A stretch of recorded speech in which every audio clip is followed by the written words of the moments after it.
Day 4 of the U.S. war on Iran, and President Trump tonight saying that American bombers and cruise missiles have taken out most of Iran's weapons systems. The region, however, still under threat, with some Iranian missiles getting through those air defenses. Our investigative reporter tonight, Chuck Goudie, is in the newsroom with the latest details of the U.S. evacuation plan for the Middle East now. Chuck? Stephen, Allison, President Trump says more than 9,000 U.S. nationals have somehow left the Middle East since the war started.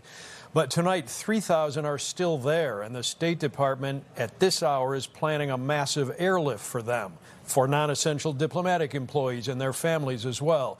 These would be government charters, but with airspace closed across the Middle East, the evacuation is a logistical challenge and raising questions about the overall planning for the attack.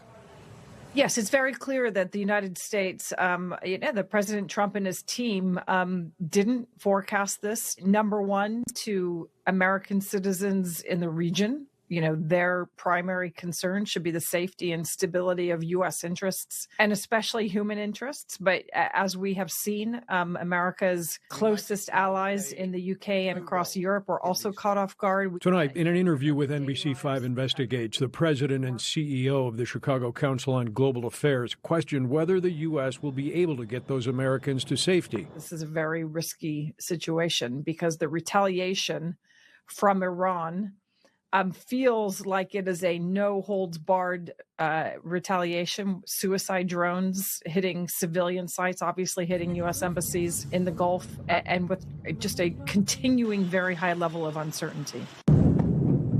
As the U.S. continues firing tonight on Iranian targets, with the biggest bombardment coming, according to the administration, and with Iran crippled but not unable to retaliate, the leader of the Global Affairs Council in Chicago says American war objectives have still not been boiled down. They include defeating any potential for Iran to have a nuclear weapons program, diminishing its ability to use proxies across the region to hurt U.S. interests or those of our allies and partners.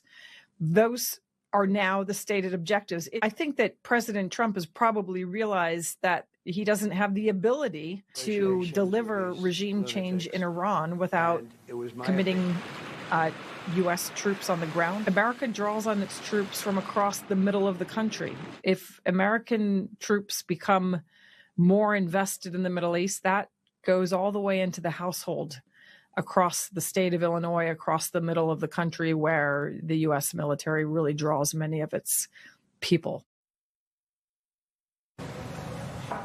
Late word from the Pentagon. In addition to 6 dead American soldiers, we're now being told 18 service members were seriously wounded the first day of Operation Epic Fury. And tonight, we have the first identifications of 4 of the dead. As our interview just suggested, all were deployed with an Army Reserve unit from the middle of the country, Des Moines, Iowa, a unit working behind the scenes on supply lines hit by an Iranian drone in Kuwait Harbor. The dead include 20-year-old Declan Cody from Des Moines and a 39-year-old woman, Sergeant First Class Nicole Amore from White Bear Lake, Minnesota, near Minneapolis. Allison. Chuck, thank you.